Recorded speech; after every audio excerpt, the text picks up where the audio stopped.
अस्सलाम वालेकुम स्टूडेंट्स।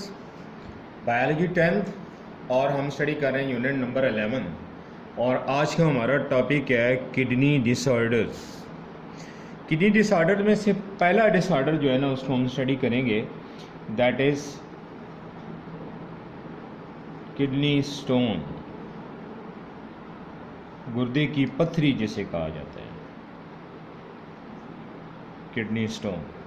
ठीक है, किडनी स्टोन क्या होता है कि जब हमारे बॉडी के अंदर यूरिन जो है ना वो कंसंट्रेटेड हो जाए और इसके अंदर क्रिस्टल्स इकट्ठी हो जाएं जिसमें कैल्शियम ऑक्जिलेट है, calcium oxalate, similarly calcium and ammonium के फास्फेट हैं, कैल्शियम एंड अमोनियम फास्फेट, ये भी सॉल्ट्स हैं। इसी तरह यूरिक एसिड भी है।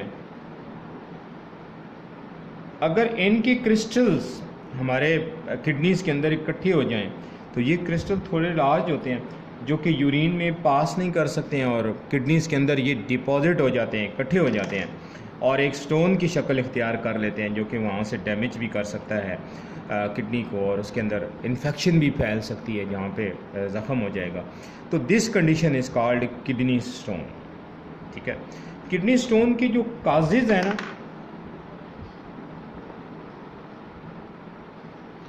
वो हम देखते हैं कि इसके काजेज़ क्या क्या होते हैं।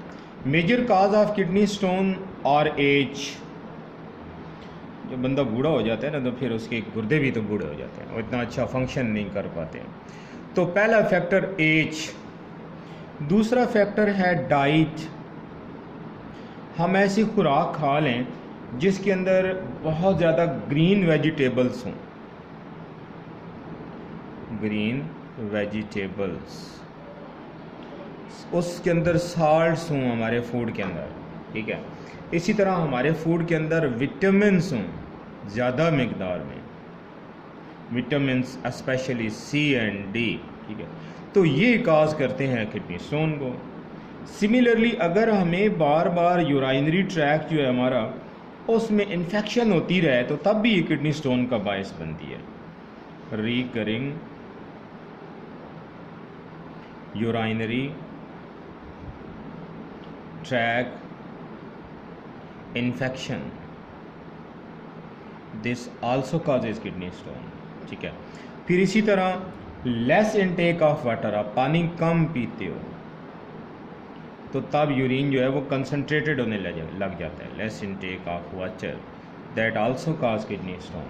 ठीक है, या फिर ये है कि आप बहुत ज़्यादा अल्कोहल कंजम्पशन आपकी बढ़ जाती है, जैसे मुस्लिम्स तो वैसे भी इसको हराम करार दिया गया, तो गैर मुस्लिम अल्कोहल शराब बहुत ज़्यादा पीते हैं। तो अल्कोहल कंजम्पशन अगर बॉडी में ज़्यादा हो रही है, कोई बंदा शराब बहुत ज़्यादा पी रहा है तो उससे भी उसे किडनी स्टोन होने का ख़तरा होता है। ठीक हो गया, तो ये इसके काजेज़ हैं। अब हम इसकी ट्रीटमेंट की तरफ आते हैं कि हम इसको ट्रीट कैसे कर सकते हैं। ट्रीटमेंट, किडनी स्टोन की जो ट्रीटमेंट है ना उसके लिए 3 बड़े बड़े स्टेप्स हैं। एक है drinking plenty of waters,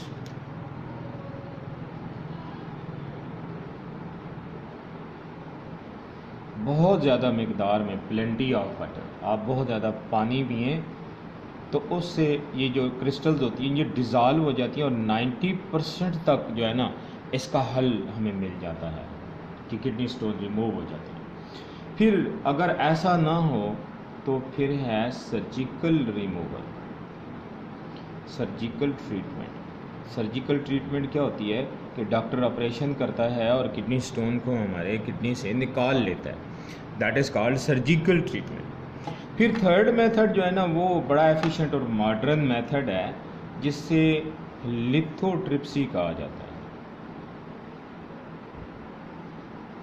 lithotripsy, lithotripsy जो है ना इसका मतलब ये है कि ये ग्रीक वर्ड है जिसमें लिथो का मतलब है स्टोन और ट्रिप्सी जो है इसका मतलब है क्रशिंग, तोड़ देना, स्टोन को तोड़ देना, दैट इज़ कॉल्ड लिथोट्रिप्सी। ठीक है, तो किडनी के अंदर स्टोन को कैसे तोड़ा जाता है? जैसे किडनी की स्ट्रक्चर आप लोगों ने स्टडी की हुई है, मैं जर्नल से इसकी स्ट्रक्चर आपके सामने बनाता हूँ। जैसे ये किडनी है और इससे फिर यूरिटर जो होता है वो आगे निकलता है। ठीक है, तो इसके अंदर रीनल पायरामिड्स भी होते हैं और वो स्ट्रक्चर आप लोग पढ़ चुके हो इसकी। ठीक है,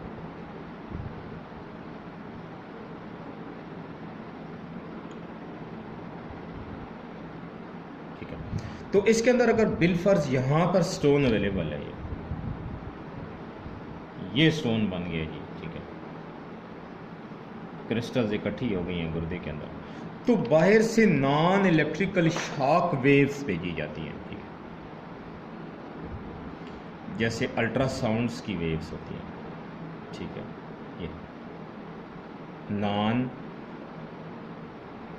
इलेक्ट्रिकल शॉक वेव्स जो बाहर से भेजी जाती हैं और ये इस स्टोन को शटर कर लेती हैं, ऐसे हिला के रख देती हैं। तो ये इतना सख्त तो नहीं होता जैसे पत्थर आपको बाहर गलियों में पड़े हुए मिलते हैं। हाँ, ये जब इसको ऐसे शॉक कर देती हैं ना, ऐसे ऐसे शेक करती हैं, हिलाती हैं, तो ये पत्थर टूट जाता है और ये छोटे छोटे टुकड़ों में कन्वर्ट हो जाता है ऐसे। ठीक है, और वो फिर आसानी से यूरिनेशन के थ्रू हमारे बॉडी से बाहर निकल जाता है। तो this method is called lithotripsy. ठीक हो गया, तो that was all about kidney stone. Wish you good luck, अल्लाह हाफिज़।